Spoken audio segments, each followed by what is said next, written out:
semudah-mudahnya konsep keselamatan, konsep ketuhanan yang mudah diterima oleh akal manusia itu sebenarnya ada di Islam sebenarnya, kalau kita dengar penjelasan dari Pak Dimun yang menurut aku ada berbenturan gitu, statement awal dan statement akhir gitu paling. Jadi ini aku akan lanjut ke pertanyaan kedua saja. Dalam kekristenan itu dikenal dengan tre personae una substantia untuk konsep ketuhanannya, atau dalam bahasa Inggrisnya itu one substance three persons. Nanti bahasa Indonesianya satu hakikat tiga pribadi. Pertanyaannya adalah gimana caranya konsepnya three persons tapi konsep agamanya dibilang monoteis? Itu gimana caranya? Silakan. Itu salah itu. Yang mana? Yang dikatakan tadi itu salah, tapi Kristen mempercayai seperti itu. Yang benar itu hanya 2 tahta di surga, tidak ada 3. Tertulis di Alkitab ada 2 tahta di surga, itu yang ada. Bukan, maksudnya jadi satu hakikat tiga pribadi atau salah itu. Bukan Tritunggal. Tritunggal itu? Bukan. Tritunggal salah, tidak Alkitabiah. Oh, oke. Sip. Iya. Yang dua kata di mana? Siap, silakan dilanjut. Jadi yang benar, Bapa di sebelah kanannya ada tahta anaknya. Itu tertulis di Alkitab. Ada berapa Tuhan di situ, Pak? Ada 2. Ada, Bapak meyakini 2 Tuhan? Iya. Kalau Yesus punya berapa Tuhan? Yesus itu Tuhan. Bukan. Bapak meyakini 2 Tuhan. Iya. Kalau Yesus punya berapa Tuhan? Nah, kita nggak usah bingung. Udah dibilang Bapa dan Anak. Kalau bapaknya Tuhan, anaknya Tuhan juga dong. Iya, saya tahu. Iya, Bapak nggak punya mungkin berapa Tuhan? singa anaknya jadi kambing. Baik. Anaknya. Pak Rahmat ya. Pak Rahmat punya 2 Tuhan. Yang ditanya bukan Pak Rahmat lagi, Yesus. Yesus punya berapa Tuhan? 1. Keimanan Pak Rahmat dan keimanan Yesus sama atau beda? Sama.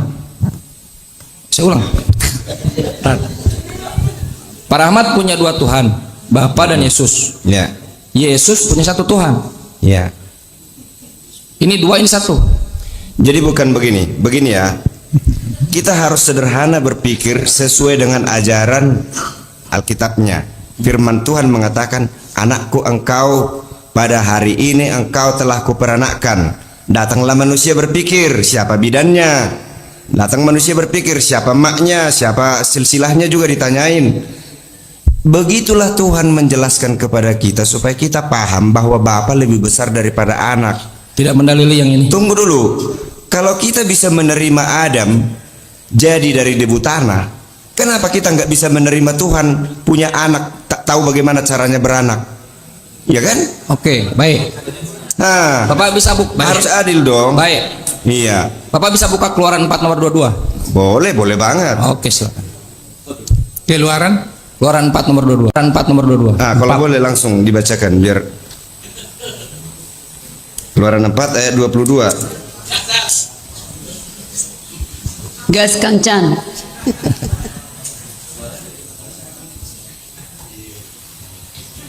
Maka engkau harus berkata kepada Firaun, ya. Beginilah firman Tuhan Allah Israel. Israel ialah anakku yang sulung. Itu dia. Israel anak siapa, Pak? Israel anakku, kata Tuhan. Anak Tuhan. Ya. Ada berapa Tuhan sekarang? Yang berkata ini di kitab para rasul disebut Tuhan. Mereka belum mengenal Tuhan itu siapa, detailnya. Barulah setelah Yesus datang ke bumi, kita mengatakan istilah Bapa karena Yesus mengajari itu. Yesus anak Tuhan, dia jadi Tuhan.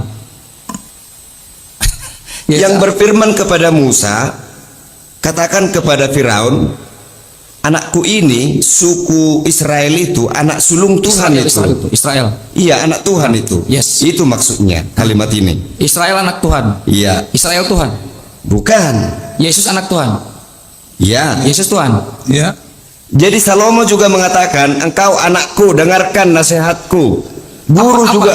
Apa yang buat Yesus dulu? Tuhan? Guru juga mengatakan, hai anakku, sini. Kapan kau lahirkan aku? Maksud Bapak metaforikal. Iya. Oke, bagus. Anak-anak Allah itu banyak. Bagus. Iya. Sekarang apa yang membuat Yesus jadi Tuhan? Dia tidak, metaforikal itu tidak berlaku kepada Yesus. Mengapa Yesus jadi Tuhan? Saya bertanya kepada Kristen, bingung dia menjawab. Bapak Kristen. Saya Kristen, ini jawaban yang benar. Gimana? Ada dua ayat di Alkitab yang memastikan bahwa Yesus adalah Tuhan. Pertama, ketika Yesus masih di dalam kandungan berumur 6 bulan, datanglah Maria, ibunya Yesus, menjumpai istri Zakaria yang bernama Elisabeth. Lalu Elisabeth mengatakan, siapakah aku ini sehingga ibunya Tuhanku datang kepadaku? Itu pertama. Lalu yang kedua, Nggak dapat yang gimana tuh? ibunya Tuhanku, dia bilang. Oh, karena dia disebut tuh ibu Tuhanku, dia aja Tuhan gitu. Ya, Oke. tunggu dulu. Itu yang pertama kan.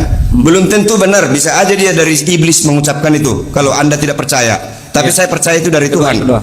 Yang kedua ini, waktu Yesus sudah lahir di kandang domba di Bethlehem, lalu para gembala, ahli-ahli perbintangan melihat bintang ada sesuatu yang aneh, yang baru. Nah, lalu mereka menafsirkan ada sesuatu, Raja Israel sudah lahir.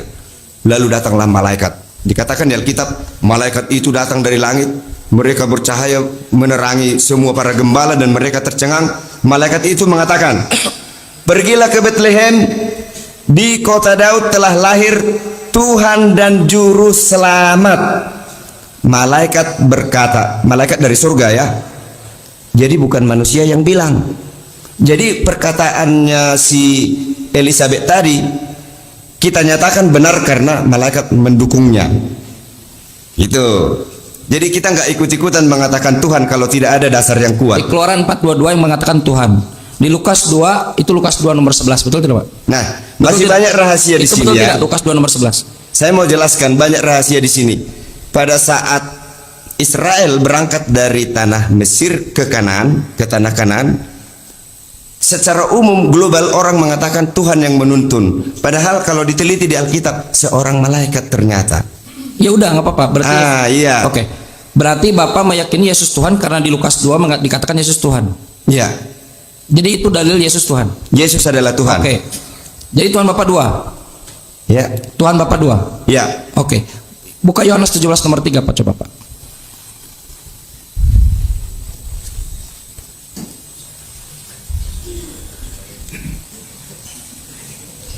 Mengenai apa itu? Saya tahu itu. Dari handphone. Ada. Mengenai apa? Saya tahu. Tahu Coba mengenai apa? hidup yang kekal. Hidup yang kekal. Mereka mengenal Engkau satu-satunya. Tuhan. Yohanes Iya. 17 saya berapa kok? Nomor 3. Oke. Saya baca ya. Dua Yesus itu. Yes, betul. Saya baca. Pasal 17. Saya baca. Iya. Inilah hidup yang kekal itu, yaitu bahwa mereka mengenal Engkau satu-satunya Allah yang benar dan mengenal Yesus Kristus yang telah Engkau utus. Ini ada dua entitas. Silakan. Satu-satunya Ya. Tuhan yang benar menurut Yesus Bapa atau anak? Ya. Jadi Yesus berdoa kepada Bapa, Tuhannya adalah Bapa karena Yesus di bumi sebagai manusia. Bukan itu yang saya tanya. Yang saya tanya satu-satunya Tuhan yang benar. Benar itu katanya, itu nggak saya salahkan. Bapak bilang 2. Kata Yesus satu-satunya Tuhan yang benar adalah Ya. Bapa. Ya. Nah, menurut Yesus satu-satunya Tuhan yang benar adalah Bapa atau anak? Menurut pasal 17 itu doanya Yesus Yes. kepada Bapanya. Engkaulah satu-satunya Tuhan yang benar. Tuhan yang benar. Siapa? Iya. Bapa atau anak? Jadi karena banyak orang menuhankan yang lain di luar mereka. Bapa atau anak? Bapa, Bukan anak. Bapa, Bukan anak. bukan anak. Gimana sih? Bukan. Nah, berarti Ini yang berdoa ini anak. yes. Makanya bukan anak. Kalau anak bukan Tuhan, layak nggak anak disebut Tuhan? Tapi di ayat lain kan bahwa anak itu juga Tuhan. Tadi malaikat yang bilang. Di mana? Oh, yang tadi. Iya. Oke, Lupa bagus. dia. Bagus. Baik. Iya, jadi Sedikit saya tambah, sedikit. Oh ya, silakan. Tadi dikatakan, Yesus mengatakan, engkau satu-satunya. Jangan mati. Tadi dikatakan, dua itu mengatakan, engkau satu-satunya Tuhan. Dia yang mengatakan kepada Bapa. Bagus. Jadi dia, kita ya, Tuhan ya, bukan begitu Yesus berkata kepada Bapa. Alhamdulillah, Pak Nainggolan berarti dengan Pak Rahmat harus konsili lagi. Kata Pak Rahmat, Yesus Tuhan, Bapak Tuhan. Kata Pak Nainggolan, hanya Bapak yang Tuhan. menurut apa itu disebut hanya Bapa yang Tuhan. Sesuai konteks. Tapi Sesuai konteks. kalau untuk kita Bapa dan anak ya dua-dua. Itu maksudnya. Kan maksudnya begini. Supaya jangan dibuat ayat dengan ayat bertentangan. Kurangi volume. Nah, kalau dikatakan menurut ayat ini hanya satu Tuhan, bertentangan dengan ayat-ayat yang Oke. sudah dibuka tadi. Boleh, Ya. boleh saya jelaskan. Oke. Boleh. Lukas 2 itu Pak, original teksnya sebetulnya kurios. Kalau Bapak buka Selebar 2011 itu junjunan. Sorry, ya itu yang 11. Itu sebetulnya Tuhan. Pada hari ini telah lahir juru selamat Tuhan. Bukan Tuhan, Pak. Kerjaan musuh Pak Rahmat tadi, LHI. Bukan Tuhan, Pak. Kalau Bapak baca Bapak lanjutkan nomor 22. Kalau lanjutkan nomor 22, bahwa nanti Yesus itu akan diserahkan kepada Tuhan. Itu baru Tuhan. Jadi Pak, posisi Bapak itu tidak beriman seperti imannya Yesus. Kata Yesus, hidup yang kekal itu mengenal Engkau, Bapa, Tuhannya Yesus, satu-satunya Tuhan yang benar. Aku bersyukur padamu ya Bapa, Tuhan langit dan bumi. Dengarlah Matius 11:25 yang tadi. Markus 12:29. Dengarlah orang Israel, Sema Israel, Tuhan Elohim kita, Tuhan itu satu. Bukan dua. Tapi Bapak baca enggak jujur loh. Bapak baca hanya sepotong itu. Coba baca semua ya pasal 17 itu. Dikatakan di situ engkau dan aku menjadi satu. Salah, itu pasal Yohanes 10:30. Yohanes 17 mau saya baca. Buka datanya, Pak. Iya. Silakan. Kita menjadi satu dengan mereka. Oh, itu nomor 21. Bukan Yesus itu, Pak. Itu murid-murid. Supaya mereka. Jadi begini. Ini doa Yesus. Jadi kalau Prabowo berbisik dengan Gibran, Contoh. semua kita pasti menyimak. Kalau Prabowo berbisik kepada Gibran, pasti semua kita nyimak. Pasti yang diomongin penting. Ini anak dengan Bapa penguasa semesta alam ini berbicara mereka. Makanya simak benar-benar. Boleh, silakan. Mulai dari ayat 1. Dua Yesus. Kepanjangan dari satu, Pak. Itu nomor 21. Saya beritahu ke Bapak itu nomor 21. Demikianlah kata Yesus, lalu ia menengadah ke langit dan berkata, Bapa, telah tiba saatnya, permuliakanlah anakmu supaya anakmu mempermuliakan engkau, sama seperti engkau telah memberikan kepadanya kuasa atas segala yang hidup. Kuasa loh kepada Yesus. Demikian pula ia akan memberikan hidup yang kekal kepada semua yang telah engkau berikan kepadanya. Kepadanya di situ Yesus. Inilah hidup yang kekal itu, yaitu bahwa mereka mengenal engkau satu-satunya Bapa yang benar, dan mengenal Yesus Kristus yang telah engkau utus. Aku telah mempermuliakan Bapa di bumi dengan jalan menyelesaikan pekerjaan yang engkau berikan kepadaku untuk melakukannya. Berarti dia disuruh Bapaknya ya. Oleh sebab itu ya Bapa, permuliakanlah aku padamu sendiri dengan kemuliaan yang kumiliki di hadiratmu sebelum dunia ada. Terusan. Aku telah menyatakan namamu kepada semua orang. Bukan nama sebutan ini loh. Utusan, tetap utusan. Kalau menurutku ini nama yang dimaksud di sini, karena Yesus tidak pernah mengajarkan nama. Yes. Tidak pernah. Ya, betul. Reputasi ini. Ya, lanjut. Nah, aku telah menyatakan namamu kepada semua orang yang engkau berikan kepadaku dari dunia. Mereka itu milikmu Bapa. Engkau telah memberikan mereka kepadaku dan mereka telah menuruti firman-Mu. Sekarang mereka tahu bahwa semua yang engkau berikan kepadaku itu berasal daripadamu. Sebab segala firman yang engkau sampaikan kepadaku telah kusampaikan kepada mereka, dan mereka telah menerimanya. Mereka tahu benar-benar. Pak Rahmat, boleh izin Pak Rahmat? Belum. Kita stop dulu sebentar ya. Oke. Ini ada azan. Tapi kita standby di sini tetap. Baik. Ya. Bapak baca itu, tak akan pernah satupun Bapak menemukan aku dan Bapak adalah satu di situ dari Yesus, kecuali berbicara kepada murid-murid. Kita break dulu sebentar sih sampai azan ya.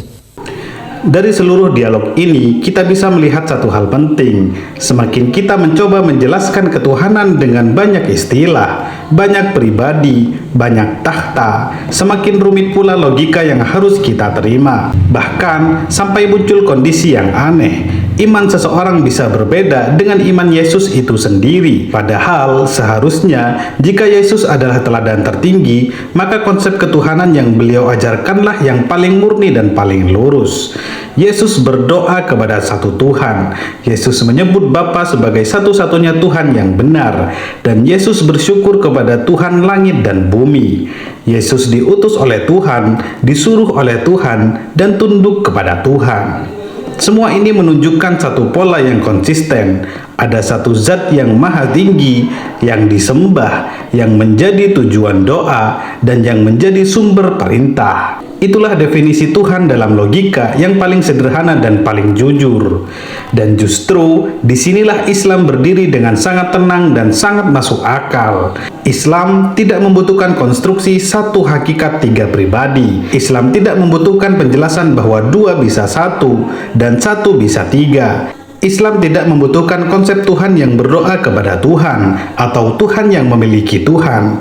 Islam hanya berkata Tuhan itu satu, bukan satu secara simbolik, bukan satu secara metaforis, dan bukan satu secara filsafat rumit, tapi satu secara hakikat, satu secara zat, dan satu secara sembahan. Allah itu Esa, tidak beranak dan tidak diperanakkan, dan tidak setara dengan siapapun, tidak bergantung kepada siapapun, bahkan semua makhluk bergantung padanya.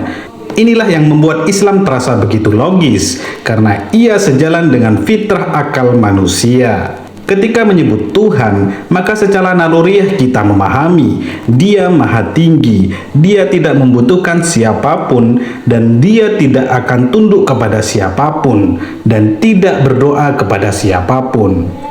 Konsep ini bersih, sederhana, konsisten, dan tidak melahirkan kontradiksi. Maka dialog ini bukan sekedar soal perbedaan ayat atau istilah, ini tentang kejujuran akal dan ketegasan tauhid. Islam datang bukan untuk merumitkan Tuhan, tapi untuk memurnikan Tuhan. Bukan untuk mengaburkan keesaannya, tapi untuk menegaskannya. Dan justru karena itulah Islam adalah agama yang paling logis ketika akal berpikir jujur, dan ketika hati mencari kebenaran, dan ketika fitrah ingin menyembah Tuhan yang benar-benar Maha Esa.